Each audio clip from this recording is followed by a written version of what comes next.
E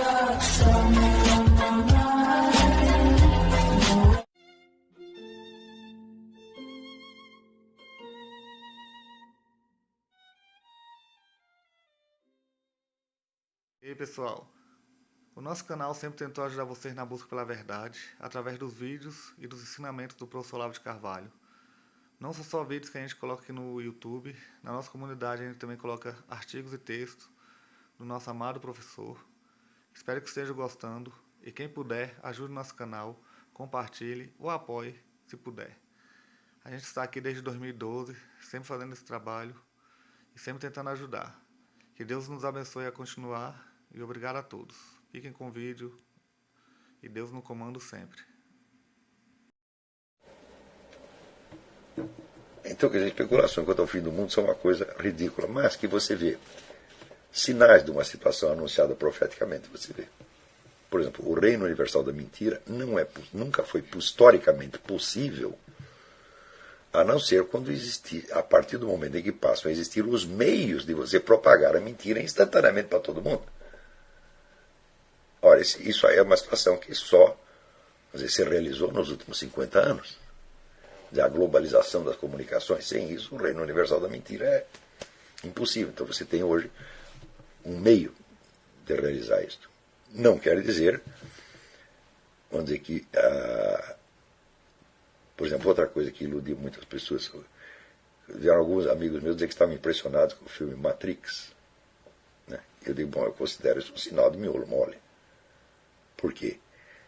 No filme Matrix, o mundo da falsidade é tão perfeito que o sujeito te traz um negócio assim que tem a aparência de banana, tem uma casca de banana, tem gosto de banana, tem as propriedades nutritivas da banana, nasceu de uma bananeira igual àquelas da onde sai bananeira e é falso. Hã? Eu digo, não existe falsidade tão perfeita assim. Então, o que o filme faz, vamos dizer, é a apologia da falsidade demoníaca. Santo Agostinho dizia que nada agrada mais aos demônios do que você hipertrofiar o poder deles. Né? O demônio não fabricará bananas tão perfeitas assim. Ele não refará o universo físico. Ele só vai refazer o mundo imaginário das pessoas. Fora do mundo imaginário, o demônio não tem poder algum, por definição. Ele não pode mudar a estrutura do universo objetivo. Porque senão seria você atribuir a ele poderes criativos. Da criação ex nihilo. Então, quer dizer, o Matrix parece estar denunciando a mentira universal, mas ele não está denunciando. Ele é a própria mentira universal. A coisa mais incrível, do reino da mentira universal é que ele deixa a realidade intacta. Ele não modifica nada objetivamente. Só modifica a cabeça das pessoas. De maneira que a realidade continua aí na sua frente. E você a perceberá sempre que você quiser. Você só não vai aderir à realidade porque você tem medo. Veja, quando você percebe a realidade, você tem 3 elementos. Tem você, tem a realidade que você está percebendo e tem o Espírito Santo que está conectando os dois. Só tem esses 3 elementos. Não tem ninguém mais. Ninguém está vendo aquilo. Quando você tenta explicar aquela realidade para outras pessoas, elas às vezes não te compreendem. Às vezes até te matam porque você disse a realidade. Então, viver na realidade é viver nessa conexão. Onde só tem 3 elementos. Se você quiser mais alguém, já complicou o negócio. Você pode, claro que pode e deve tentar ensinar essas pessoas. Por quê? Não tem a menor possibilidade de que as suas partes falsas, constituídas de meras ilusões da sua cabeça, sobrevivam após a sua morte. A sua fantasia, a sua mentira, ela vai acabar. Só pode se conservar aquilo que é real mesmo. Não? Então, as provas de vida após a morte são tão imensas e esmagadoras que não dá nem para discutir. Você lê, por acaso, leiam o livro do Dinesh de Souza, A Vida Após a Morte, Life After Death, que acabou de sair. Então, não é uma coisa que esteja disposto a discutir mais.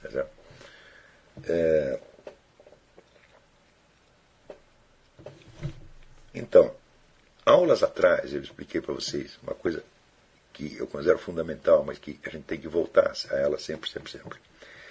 Tudo o que você conhece pelos 5 sentidos é fragmentário. E a matéria da qual se constitui este mundo físico, quando observada para além dos sentidos e estudada em nível quântico, também é fragmentária. Matéria não tem continuidade, gente. É só uma coleção de impressões. E, no entanto, nós sabemos que nós vivemos numa realidade que é unitária e permanente. Só quando você busca sinal disso na ordem física, você só encontra fragmentos. Então, é absolutamente necessário que, para além do mundo das estimulações físicas fragmentárias, exista um fundamento contínuo. Você tem que viver com olhos neste fundamento contínuo, o qual é invisível, inodoro, insensível e onipresente. Você tem acesso a isso, como dizer, de 2 maneiras. Através da evidência intelectual, em nível alto, e através da fé. Só tem esses 2. Mas se não tiver o primeiro, a sua fé vai ser muito deficiente. Porque coisas que você poderia conhecer por si mesmo, você está confiando nelas apenas por fé. Como elas em si mesmas não são matéria de fé, a transposição delas para a escala da fé implica a confiança numa autoridade externa que a garante. Onde está essa autoridade hoje?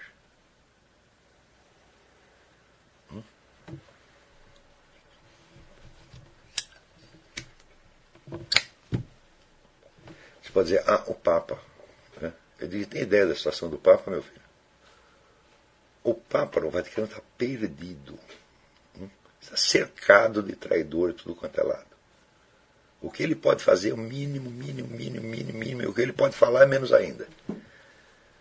Você não tem que se agarrar no Papa, não, meu filho. Você tem que rezar por ele. Porque eu vejo que esse Papa não era fã do cardeal Ratzinger antigamente, mas vejo que depois de eleito Papa ele está tentando fazer muita coisa certa. E ele está lutando contra inimigos que vocês não têm nem ideia do tamanho.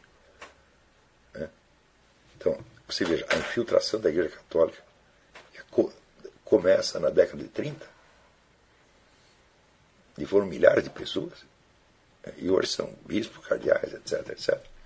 Sem contar outras organizações que, por outros motivos, como, por exemplo, o pessoal infiltrado pelo movimento gay dentro da religião para fomentar pedofilia, etc, etc. E sem contar tudo o que foi destruído no Concílio Vaticano II. Ou seja, a nossa igreja está passando uma catástrofe. A nossa, estou falando para quem é católico. Não pense que os protestantes estão livres disso, não. Porque o que acontece para a igreja católica repercute neles. Por mais que eles tenham raiva da igreja católica em algum ponto, ela é o ponto de referência. Sempre foi. Então, se ela afunda, eles afundam junto. Então, meu filho, o que você tem que fazer é o seguinte, não é no Papa que você tem que buscar a sua segurança. Ao contrário, você tem que ajudar o Papa a ter segurança. Tem que rezar por ele, para que ele acerte, para que ele não se dobre, para que ele não se intimide, para que ele faça o que ele tem de fazer. Por exemplo, todo mundo sabe que em maio ele vai para Fátima. E sabe que Nossa Senhora ordenou que fizesse um rito de consagração da Rússia a ela. E não foi feito até hoje. Tem enrolação. E há uma possibilidade de que ele faça. Você tem que rezar para que ele faça. Que ele cumpra o seu dever. Quer dizer, você fala, mas o Papa é infalível. Não, o Papa é infalível em matéria de doutrina e moral. Quer dizer, ele não vai modificar a doutrina católica no sentido errado. Mas ele é perfeitamente possível, com o Papa, perfeitamente legítimo, erre em todas as suas decisões, desde que elas não modifiquem a doutrina. Qual foi a última modificação doutrinal, única novidade doutrinal? Foi a ascensão de Nossa Senhora, foi proclamada no século XIX. Depois disso não houve mudança doutrinal nenhuma. Então, quer dizer, os papas não erraram simplesmente porque não acrescentaram nada. Aliás, o Papa não está lá alterar a doutrina, ele está para mantê-la. E quando acrescentar alguma coisa, tem que ser alguma coisa coerente com o resto. Então aí falei só nesse sentido agora. Todas as decisões políticas, pastorais, educacionais, etc., dele pode ser todas erradas, pode ser um desastre. Né? Então, nós temos que dar o nosso apoio espiritual a ele e não ficar pendurado na autoridade do Papa. O Papa não garante. O Papa não garante ninguém, meu filho. Então, vocês têm que aprender a solidão em companhia. Vocês têm que ter a solidão da responsabilidade intelectual, a solidão de quem sabe mais e de quem arca com uma responsabilidade maior que os outros. E nunca fugir da companhia humana. Mas também nunca esperar que as pessoas de mais baixo nível de consciência te compreendam. Você que tem que compreendê-las, ajudá-las, corrigi-las e assim por diante. Ou seja, você não é mais irmãozinho dos seus amigos, agora você é pai deles. Você teve um upgrade, meu filho. Essa posição é muito honrosa. Certo? Só que isto também corresponde a um grau de solidão pelo qual você indiretamente você participa dos padecimentos de Nosso Senhor Jesus Cristo. E nunca houve um sujeito que estivesse mais sozinho no mundo do que Jesus Cristo na cruz. Que estava sabendo de tudo e ninguém estava entendendo nada, e até os discípulos tudo saíram correndo e deram mal ao vexame. Então, a cruz é o começo da nossa civilização e é a imagem na qual todos nós nos inspiramos, independentemente da sua religião pessoal.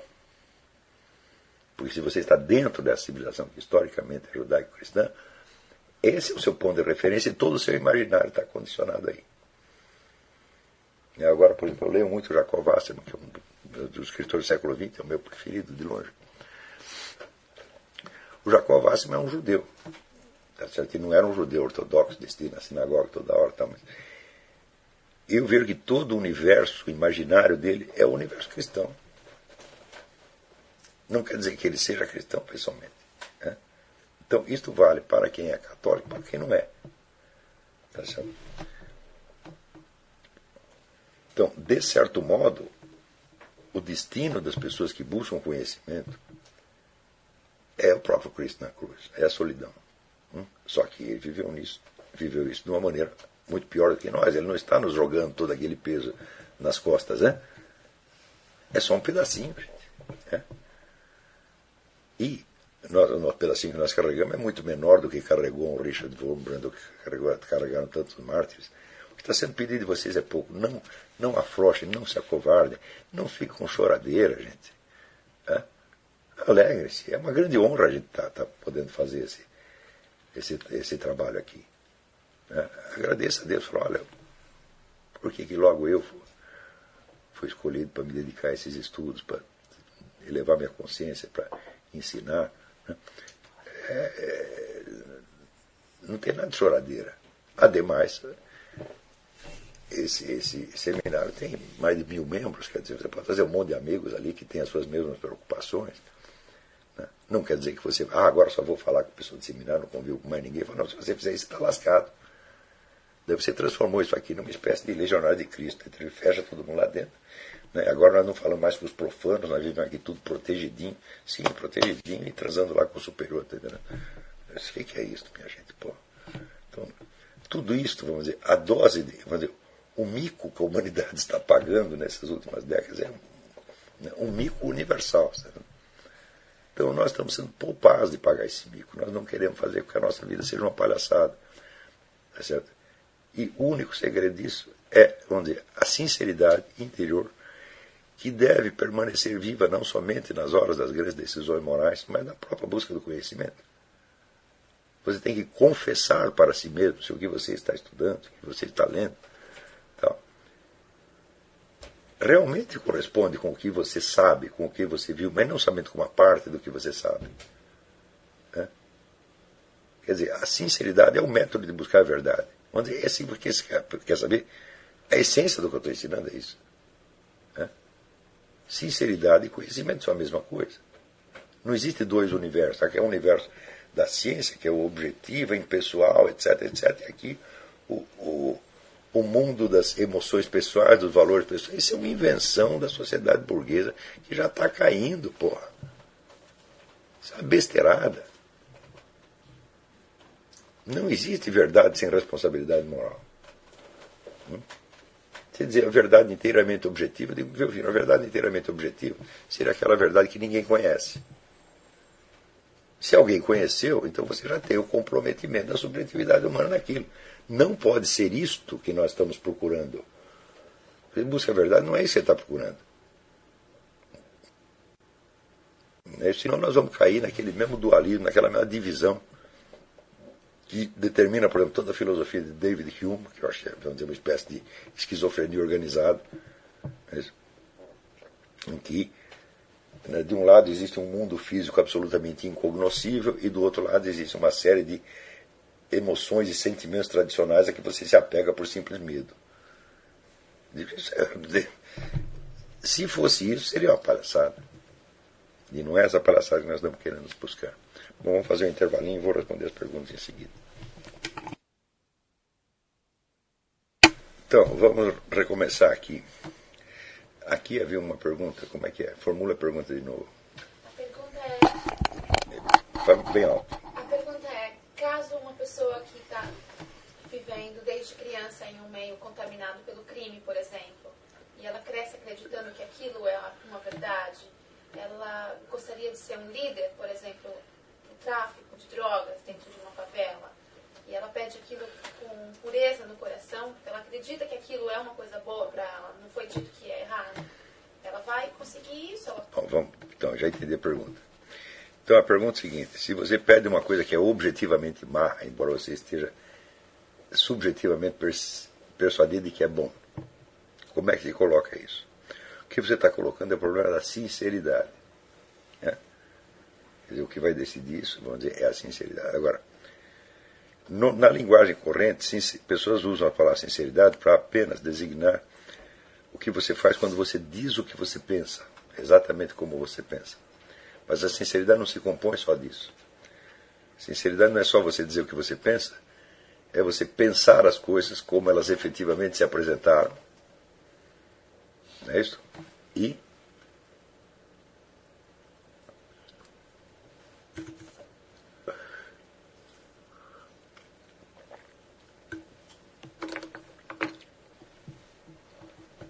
você aceitar o que a presença dela está dizendo por si mesmo. Quer dizer, a sinceridade não está só na emissão do que você diz, mas está também na percepção. Não há sinceridade da emissão se não há sinceridade na percepção. Quer dizer, a consciência falsa não tem sinceridade alguma, tem apenas auto-engano. Infelizmente, na linguagem corrente, as pessoas restringem o sentido da sinceridade apenas à emissão. Mas quem diz que tem que ser sincero só quando fala? Tem que ser sincero quando percebe também. Sincero ao receber, quer dizer, você aceitar o que a realidade está te dizendo.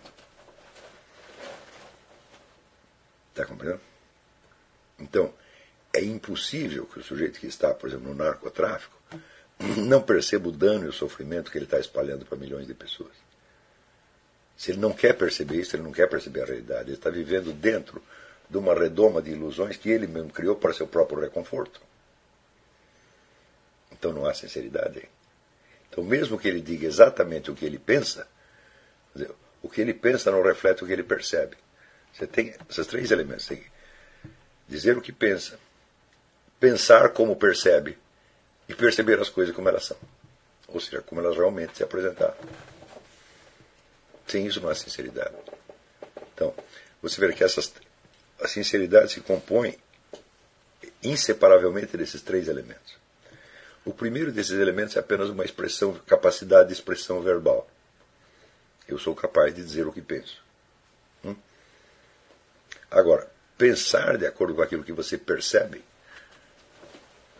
já é outra coisa. Você está criando, vamos dizer, um nexo que não existe espontaneamente nem naturalmente entre a atividade de pensar e a de perceber. Se você pensar assim, quais são as forças que presidem, causam e determinam o que eu penso? Bom, existem inúmeras forças. Existe a influência de outras pessoas, existe, vamos dizer, a linguagem estereotipada da mídia, existe a pressão dos colegas, existe as exigências da família, existe um monte de coisa que determina o seu pensamento. E, em geral, nós repassamos isso adiante com um certo automatismo, sem permitir que as coisas mesmas nos digam o que elas são. Está compreendendo? Então, em muitos casos, nós estamos vendo apenas o que nós queremos ver. Nós não temos amor à realidade. Ora, o pessoal fala amor à verdade. Bom, antes de você ter amor à verdade, você precisa ter amor à realidade. A realidade é o que acontece. É isso. E a verdade, por assim dizer, é a expressão em pensamento daquilo que acontece. Se você não tem amor à própria realidade, tal como ela se apresenta, se você não tem... Isso é o que eu chamei antigamente de contemplação amorosa, quer dizer, você deixar que a realidade seja o que ela é. Não se trata, porque a pessoa realmente pensa que só tem duas alternativas. Ou você projeta na realidade os seus desejos, suas imaginações, ou então você assume uma atitude de indiferença e de distância científica. Fala, essas duas coisas são uma palhaçada. Porque a indiferença e a distância científica farão com que o objeto se afaste e que ele só seja visto na sua versão redutiva e científica. Então você não está querendo a realidade, você só está querendo aquela parte que pode ser tratada cientificamente. Isso não é amor à realidade. É amor à ciência. E é amor, sobretudo, à segurança intelectual que a ciência lhe dá. Então, a sinceridade na percepção só se realizará se você tiver um amor à realidade, se você gostar que as coisas sejam o que elas são. Está entendendo? Então, se você está querendo compreender uma pessoa, você tem que gostar que ela seja do jeito que ela é, para você poder conhecê-la. Mesmo que ela seja errada, seja uma pessoa feia, não interessa isso. Você tem que querer conhecer a pessoa como ela é, ou seja, deixar que o modo de ser dela lhe fale alguma coisa. Tudo em volta de nós fala.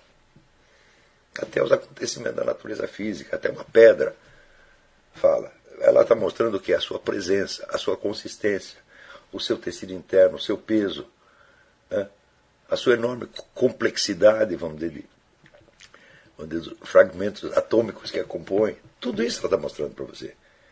Uma vez eu disse, se você juntar todos os livros de mineralogia que tem no mundo, botar tudo na biblioteca, você tem um monte de conhecimentos mineralógicos. Mas nos minerais tem muito mais. Tudo isso que está nos livros de mineralogia foi visto e, portanto, foi dito pelos minerais àqueles que os observavam. Não é isso? O comportamento de um animal.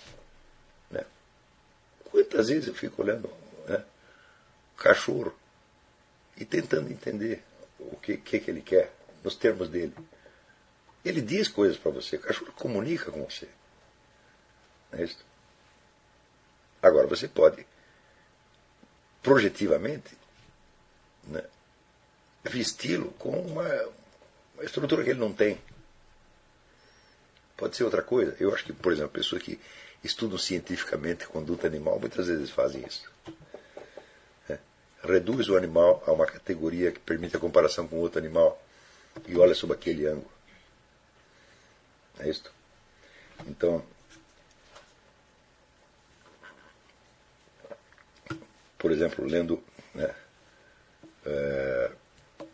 o livro do César Millan sobre cachorros, diz que é o Dog Whisperer, diz que é o maior domador de cachorro que tem nos Estados Unidos.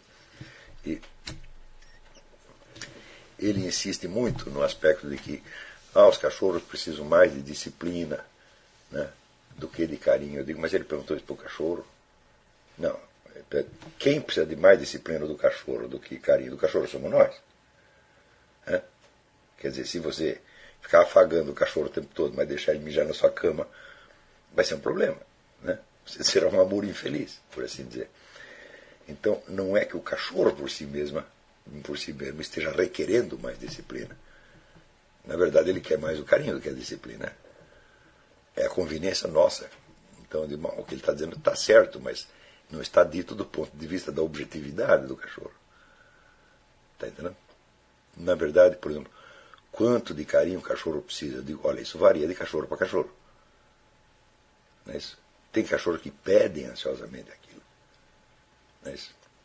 Eu tinha a cachorrinha que ela precisava tanto de carinho, quando você fazia, ela gania e fazia xixi, tão comovida que ela ficava. Tá certo? Então, é uma necessidade dela, ela está pedindo aquilo para você. Se você não percebe, você é burro. Agora eu posso dizer, não, eu não vou fazer carinho, não, eu vou discipliná-la. É conveniência sua e não a realidade do cachorro.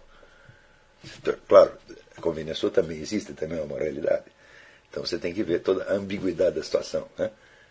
Observar a ambiguidade, as diferentes linhas de significado da situação, permitir que tudo isso se apresente para você com toda a sua complexidade, né? Sem você ter nenhuma ansiedade de você fechar a coisa num esquema intelectualmente estável. Você esperar que as coisas acabem de dizer. É como ouvir uma pessoa. Entendeu? E às vezes a pessoa vem te contar uma coisa dela, ela está se explicando mal e você já, como diz, pula para a conclusão, jump to the conclusion. Né? É uma conveniência sua. Quer dizer, eu quero poupar o meu tempo e não ouvir a pessoa, então não diga que você está querendo ouvir a pessoa. Não é isso? Eu acho perfeitamente legítimo você querer poupar o seu tempo.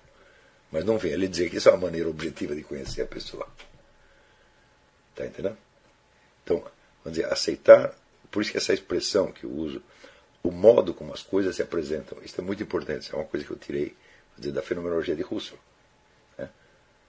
Quer dizer, cada coisa tem um modo dela se apresentar a você, um modo dela chegar até você. Este modo, às vezes, é acidental. Esse modo, às vezes, não traduz o que a coisa é em si mesma. Né? Mas, através daquele modo, através daquele caminho, o percurso que ela usou para chegar até você, você pode descobrir mais coisa, e mais coisa, e mais coisa, e mais coisa. Né? Então, tem a famosa cena de Hegel observando a montanha, que ficou olhando a montanha, olhando, ele terminou, concluiu. É assim mesmo. Quer dizer, o que ele estava fazendo? Né? Hegel, apesar de toda a sua vigarice, ele era um filósofo de verdade. Ele estava aceitando a objetividade da montanha, a existência da montanha em si mesmo, tal como ela era, não como ele tinha pensado. Você pode, por um ato, vamos dizer, reflexivo da sua mente, refletindo sobre o seu pensamento, você colocar em dúvida a existência objetiva da montanha. Mas isso é uma operação que você está fazendo com você mesmo. Foi por isso que eu percebi anos atrás, bom, eu colocar em dúvida o meu conhecimento do mundo exterior não afeta em nada os objetos do mundo exterior, só afeta o que eu penso deles. Portanto, é uma coisa errada, portanto não é um bom caminho. Eu ler um pedaço aqui para vocês. Aqui. Memórias de Max Planck, o grande físico. Eu trouxe isso porque eu estava pensando falar exatamente disso. Ele diz aqui: minha decisão inicial de me consagrar à ciência foi resultado direto da descoberta que não cessou de me encher de entusiasmo desde a minha primeira juventude. A compreensão do fato, que está longe de ser evidente, de que as leis da razão humana coincidem com as leis que governam a sequência de impressões que recebemos do mundo exterior. E que, por isso mesmo, o raciocínio puro torna o homem capaz de atingir um conhecimento íntimo do mecanismo deste mundo. Desse ponto de vista, é de uma soberana importância que o mundo exterior seja, de algum modo, uma coisa independente do homem. Eu digo, cada vez que eu percebo que a existência das coisas não depende de mim, que elas são algo em si mesmas, que elas têm uma existência que não é projeção da minha mente, eu fico entusiasmado. Porque eu digo, se tudo isso dependesse da minha mente, o mundo estaria mal parado. Eu, na posição de administrador do cosmos, seria um fracasso total. Eu não consigo administrar nem bem nem os meus assuntos. Puder, apoia nosso canal. Agora, se eu vou raciocinar assim, curtam os vídeos, kantianamente, que tudo depende, tudo é projeção do meu modo de conhecer. Os ensinamentos meu Deus, do professor Olavo de está Carvalho. tudo acabado. Forte abraço, tamo junto. E se fosse projeção as coisas fossem projeção do meu modo de conhecer, elas seriam alteradas quando eu mudo de ideia a respeito delas. Por exemplo, quantas vezes eu contei para vocês, quando eu era pequeno, às vezes tinha febre durante tanto tempo, ficava deitado tanto tempo, quando eu levantava, tentava andar, eu não sabia mais como andava. Entendeu? E Daí eu tinha que me reorientar no espaço, que eu tinha ficado na horizontal um tempão, fiquei na vertical, mudou todo o quadro. Né? E daí eu via que esse sistema das direções do espaço ele não estava na minha mente, ele estava fora.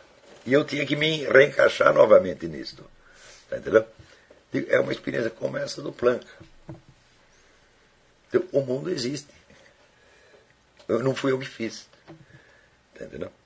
Então, isso aí que coloca você na pista, vamos dizer, do realismo filosófico. Não apenas como uma posição, uma tese filosófica, mas como uma experiência vivida que se impregnou em você profundamente. Eu, ao longo do tempo, eu fui percebendo, vamos dizer, o quanto da minha mente, o quanto dos meus pensamentos dependia do mundo exterior. Aí, por exemplo, as direções do espaço, elas estruturam não só a nossa posição física no mundo, mas uma coleção enorme de figuras de linguagem com a qual nós estruturamos as nossas ideias. Quando você diz, por exemplo, uma coisa vem na frente da outra. Ou como dizer, as primeiras coisas primeiro, first things first. Você está colocando numa sequência ordinal, coisa que na realidade não tem relação ordinal nenhuma. Não é isso? Da onde você está fazendo isso? Você está usando a estrutura do espaço e a estrutura da série dos números, que não foi você que inventou, como meio para ordenar as suas ideias. E daí eu vi a profunda verdade do que dizia Augusto Comte, que é um filósofo que eu não aprecio muito, mas nesse ponto diz que você tem que regrar o interior pelo exterior. Modelar o seu interior pelo mundo exterior. Isso é uma coisa absolutamente certa. Os nossos pensamentos somos nós que fizemos, mas o mundo exterior foi Deus que fez. E Deus nos fala através da revelação, da mensagem dos profetas, e fala através do mundo que ele criou. Então, se você não presta atenção no mundo, você está tapando a boca de Deus. Então, ele está dizendo para você diariamente que você está dentro do espaço, que você é só mais um corpo no espaço. E que essa estrutura das direções do espaço determina a sua mente. Estrutura a sua mente por dentro. O que está fora estrutura você por dentro. E aí você começa a ter uma ideia do que é, vamos dizer, a onipotência, o conjunto da razão divina, que determina toda a estrutura do que você está pensando. E você percebe como você é pequenininho. Então é o anti-Kant. Nada depende da estrutura da minha razão. A minha estrutura da minha razão é que depende de tudo. Mas, por exemplo, a passagem do tempo. Veja que coisa, a noção do irreversível. Se você não tem isso, você não consegue pensar em nada, nada, nada, nada. A nossa mente é capaz de inverter a sequência do tempo. É você imaginar que uma coisa que aconteceu, não aconteceu, ou, de fato, desaconteceu. Se a sua mente estivesse livre, você não teria a noção do irreversível. E, portanto, você não teria a noção de história. Você está entendendo? Quer dizer, a sanidade do nosso pensamento depende da nossa humildade diante da criação dentro do mundo exterior. Você vê aqui, São Boaventura dizer que você conhece Deus primeiro pelo mundo exterior. Olha que coisa certa. Ali está a estrutura da razão divina. Está na sua frente, está em volta de você. Aquilo te cerca por todos os lados. Agora, se você não quer ver, se você quer imaginar que é a sua cabeça que está moldando tudo, bom, o que é que nós podemos fazer? Podemos pagar a sua internação no hospital, é o máximo que nós podemos fazer. Entendeu? Então, isso quer dizer que vamos dizer, a minha adesão ao realismo filosófico remonta à minha infância. Porque eu tive experiências ali que me mostraram, sem a menor sombra de dúvida, que o meu pensamento ele é estruturado, ele é regrado pela ordem do mundo físico. E que não fui eu que criei essa ordem do mundo físico. Entendeu? Agora, o número de escolas filosóficas hoje praticamente dominante, que diz o contrário. Todos podem dizer o contrário, mas eu vou continuar funcionando do mesmo jeito. Hã?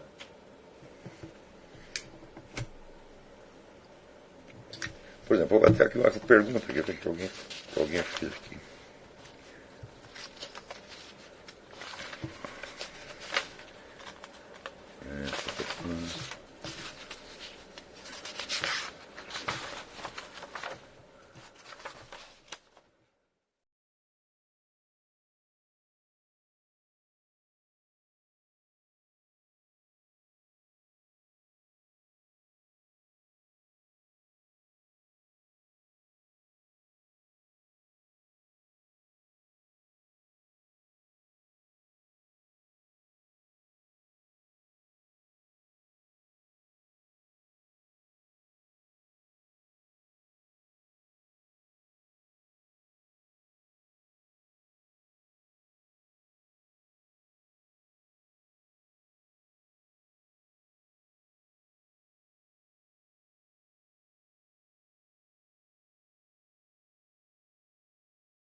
Espero que tenham gostado do vídeo.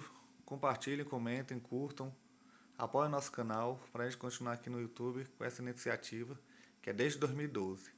Sempre ajudando na busca pela verdade. Sempre busquem a verdade, busquem nosso Senhor Jesus Cristo, busquem a Deus. Forte abraço a todos e até a próxima. Não parar, não precipitar e não retroceder. Então dizer para esse cara, sabe quando nós vamos parar? Nunca. Nunca na sua porca vida. Não parar, não precipitar e não retroceder. Então dizer para esse cara, sabe quando nós vamos parar? Nunca. Nunca na sua porca vida. Não parar, não precipitar e não retroceder. Então dizer para esse cara, sabe quando nós vamos parar? Nunca. Nunca na sua porca vida.